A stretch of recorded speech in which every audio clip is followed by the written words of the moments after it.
Di era digital saat ini, propaganda berubah wajahnya. Media sosial dan platform digital jadi medan pertempuran baru. Manipulasi algoritma jadi bagian dari strategi, membuat kita jadi korban dalam pertempuran naratif global. Perang Ukraina jadi contoh kecil bagaimana pertarungan digital berlangsung, dan Rusia adalah salah satu lakon utama dalam teater propagandanya. Narasi berkolaborasi dengan Remo TV dan Center for Information Resilience melakukan investigasi mendalam terkait ini, dengan kanal YouTube Tribun Timur sebagai sampel utama. Kami memantau lebih dari 18.000 video yang rilis sejak Februari 2022 hingga Juni 2023. Kami mengumpulkan jutaan komentar dan menganalisisnya. Kami juga memasang perangkap dan menyebarkannya di berbagai grup Telegram untuk mencari tahu dari mana muara operasi berlangsung. Hingga akhirnya terungkap diduga kuat beberapa turis Rusia di Bali terlibat dalam operasi ini. Influence Operation. Istilah ini mungkin cukup asing buat kamu, yakni sebuah upaya memanipulasi informasi. Perang Ukraina adalah contoh kecil bagaimana influence operation masif terjadi di sini. Laporan ini membawa kita ke Makassar. Coba kamu ketik Perang Ukraina di kolom pencarian YouTube. Video yang muncul pasti didominasi oleh Tribun Timur. Ini terjadi disebabkan kuantitas konten perang yang digenjot oleh mereka. Kami hitung sejak perang berkecamuk Februari 2022 hingga Juni 2023 ada 18.000 video diproduksi Tribun Timur. Dan hampir 60%-nya adalah video perang Rusia-Ukraina. Baru sisanya video pemberitaan isu non-perang. Entah berita lokal, nasional, atau internasional yang tak ada sangkut pautnya dengan perang Ukraina. Kok bisa ya mereka produksi konten yang tak berkaitan dengan habitat pelanggan mereka sebagai media terbesar di Indonesia Timur? Sebab pelanggan mereka di Makassar misalnya belum tentu juga butuh informasi update perang Ukraina. Apa yang kami alami ini saya kira semakin meneguhkan bahwa sekarang ini sebenarnya tidak ada lagi istilah media lokal dengan media nasional dan media internasional. Karena kalau begitu kita masuk di YouTube, itu orang tidak pikir lagi di mana kantornya ini, di mana tempatnya, di mana pusatnya. Sama sekarang di YouTube, kami bisa katakan bahwa penonton YouTube di perang Rusia Ukraina itu kebanyakan, mungkin lebih banyak orang Rusia dan orang Ukraina. Kenapa bisa kami katakan seperti itu? Karena komentar-komentar yang ada di situ kebanyakan pakai bahasa Rusia, pakai bahasa Ukraina yang kami nggak ngerti sendiri. Jadi yang unik adalah hampir seluruh konten perang Ukraina yang dibikin Tribun Timur selalu dipenuhi komentar alfabet Sirilik. Video ini bisa jadi contoh kecil. Dalam video yang ditonton lebih dari 14 juta views dan 11.000 komentar ini, komentar muncul didominasi huruf Sirilik. Dari 11.000 komentar itu, 58% komentar huruf Sirilik, 40,5% alfabet, dan 1,2% memakai huruf Mandarin, Korea, Hindi, dan beragam huruf lainnya. Sebenarnya fenomena ini juga terjadi di video perang Ukraina lainnya. Anehnya, pola kayak gini itu nggak akan kalian temukan pada konten-konten non-perang Ukraina. Seolah serbuan para penutur Sirilik ini hanya mengarah ke konten perang Ukraina. Sebenarnya pola kayak gini tuh nggak hanya terjadi di Tribun Timur. Pada kanal non-news seperti Kamar Jerry misalnya, juga dipenuhi komentar Sirilik. Di media lain seperti FIFA, Kompas.com, hal ini juga muncul. Tapi memang intensitasnya tak sebesar yang didapat oleh Tribun Timur. Kamu penasaran nggak kenapa fenomena ini hanya mengarah ke Tribun Timur? Sepanjang Februari 2022 sampai Juni 2023, 60% dari 18 ribuan video yang dirilis adalah video tentang perang Ukraina. Ini adalah komparasi konten perang dan non-perang dari bulan ke bulan.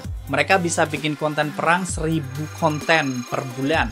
Wow, sebenarnya nggak ada yang salah dengan strategi ini. Toh video perang membuat audiens berdatangan.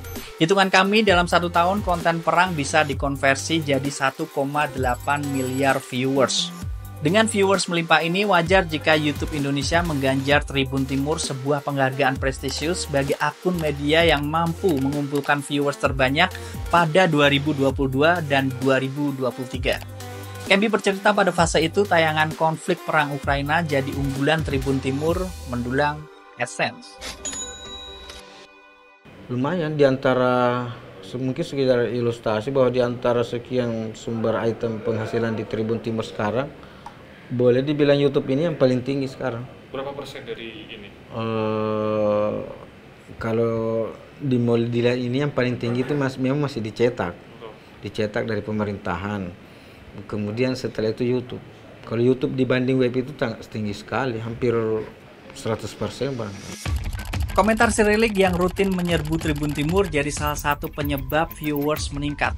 Kami menganalisis 10.000 video Tribun Timur terkait perang dan mengklasternya menjadi bulan. Dari grafis ini terungkap korelasi positif antara jumlah tayangan dan komentar. Semakin banyak komentar dihasilkan, semakin tinggi pula jumlah tayangan. Ini disebabkan komentar seringkali dianggap perpanjangan reaksi penonton. Tak hanya medium interaksi, komentar juga kunci untuk membuka pintu penyebaran konten lebih luas, termasuk pada mereka yang bukan subscriber. Komentar adalah indikator keterlibatan, mengirim sinyal kepada algoritma YouTube bahwa ada sesuatu yang menarik perhatian di dalam konten tersebut. Semakin banyak komentar, semakin besar kemungkinan video untuk mendapatkan tempat di feed beranda atau di bagian rekomendasi YouTube. Ini otomatis berdampak penambahan viewers. Konten views tinggi sering dipersepsikan oleh algoritma YouTube sebagai indikator bahwa konten tersebut relevan dengan topik. Apalagi jika konten itu dibumbui keterlibatan engagement yang tinggi. Misalnya likes, komentar, dan share seperti yang sering dilakukan para penutur Cyrillic di akun Tribun Timur. Itulah mengapa kata kunci perang Ukraina di pencarian YouTube dipenuhi oleh konten-konten milik Tribun Timur.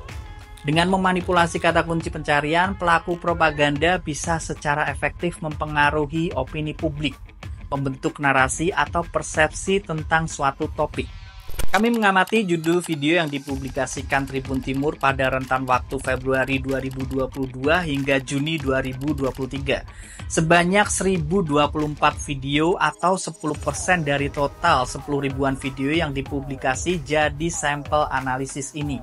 Hasilnya 710 judul video lebih condong mempromosikan Rusia, 133 video pro-Ukraina, dan 181 video dengan nada judul netral. Satu hal yang amat mencolok adalah mayoritas video berbau pro-Rusia menarasikan glorifikasi dan heroisme serta superioritas teknologi perang Rusia. Judul yang dipakai biasanya menggunakan kosakata hiperbola untuk menarik emosi audiens. Misalnya seperti judul yang ini. Ini atau ini. Tribun Timur mengakui mereka memang dijadikan alat propaganda oleh kedua belah pihak. Seperti yang saya katakan tadi bahwa Tribun Timur itu sebenarnya sudah digunakan oleh Rusia dan Ukraina. Ukraina itu menggunakan kami dan kami menyadari itu untuk menyebar kesedihan mereka. Kalau Rusia mereka mau menjadikan kami ini menurut perasaan kami ya untuk menampilkan kehebatan mereka. Persenjataan mereka, kehebatan tim mereka, ketangguhan pasukan mereka. Jadi kami merasa dan itu kami nikmati ya, Tribun Timur dijadikan sebagai ajang untuk mempromosikan peperangan ini. Pihak Rusia menjadikan Tribun sebagai ajang tempat promosi, Ukraina juga seperti itu. Mungkin itu yang membuat Tribun Timur YouTube-nya itu banyak penontonnya itu kan. Pasukan web Rusia atau dikenal dengan troll Rusia atau troll Kremlin adalah komentator internet anonim dengan Internet Research Agency IRA yang dikendalikan pemerintah Rusia. IRA didanai oleh Rusia dan dibentuk oleh Prigozhin, pendiri Wagner Group yang punya relasi erat dengan Vladimir Putin. Prigozhin tewas pertengahan tahun lalu sebab dia berupaya mengkudeta Putin. IRA kini di bawah kontrol langsung Kremlin. Salah satu kasus paling terkenal melibatkan IRA adalah intervensi mereka selama pemilu presiden AS yang memenangkan Donald Trump. Dalam konteks perang Ukraina, laporan ProPublica menyebut IRA punya andil mempengaruhi opini publik terkait invasi Rusia ke Ukraina sebagai tindakan yang sah atau respon terhadap apa yang mereka sebut sebagai agresi dunia barat. Sepekan beruntun kami memproduksi konten pro-Rusia secara hiperbolik, meski tak memakai kata kunci berbahasa Inggris atau Rusia. Anehnya kami bisa melihat bahwa ada banyak audiens dari Rusia yang menonton video kami. Pengguna Rusia selalu menduduki posisi 2 dan 3. Fenomena ini tak didapati pada konten lain, terutama konten bernada netral atau mengutuk invasi Rusia. Eksperimen ini jadi bukti nyata konten perang Ukraina berbahasa Indonesia mendapat perhatian dari audiens di Rusia yang entah itu individu biasa atau bagian dari IRA.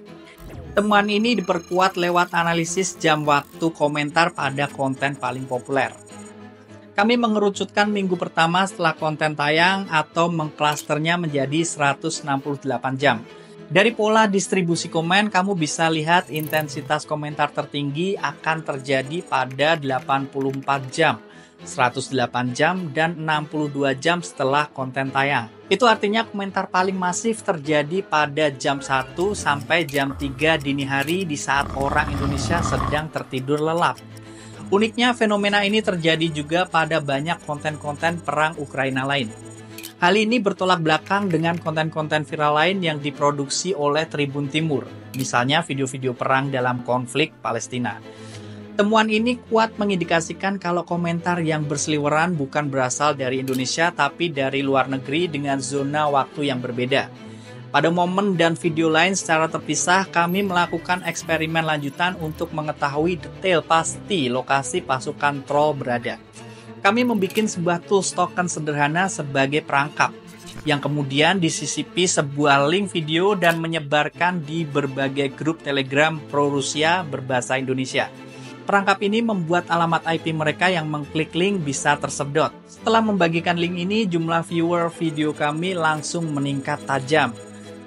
Uniknya, mayoritas penonton datang dari alamat IP yang berlokasi di Saint Petersburg dan Moskow. Ya, mirip lokasi pusat kantor IRA berada. Tak hanya operator dari luar negeri, kami juga menemukan hal menarik ketika menyebar perangkap ke banyak grup Telegram pro-Rusia untuk audiens Rusia. Anehnya, kami malah menemukan banyak IP berlokasi dari Bali. Temuan ini selaras ketika kami melakukan eksperimen produksi konten tentang keagungan Rusia di kanal narasi. Ternyata ada banyak pengunjung juga berasal dari Bali. Ini janggal jika disandingkan dengan konten-konten lain.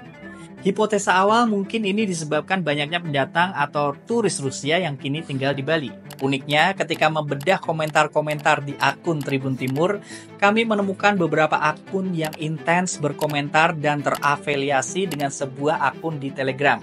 Dan ternyata akun ini menyebarkan lowongan pekerjaan sebagai sosial media strategis di grup-grup Telegram ekspatriat Rusia yang tinggal di Bali. Pola ini mirip seperti IRA saat merekrut karyawan baru. Lowongan dicantumkan pasti berkaitan dengan sosial media strategis. Saat kami berupaya menghubunginya, ia langsung menutup akun dan menghapus seluruh postingannya. Kuat dugaan, operasi propaganda ini kini sudah dilakukan di halaman kita sendiri.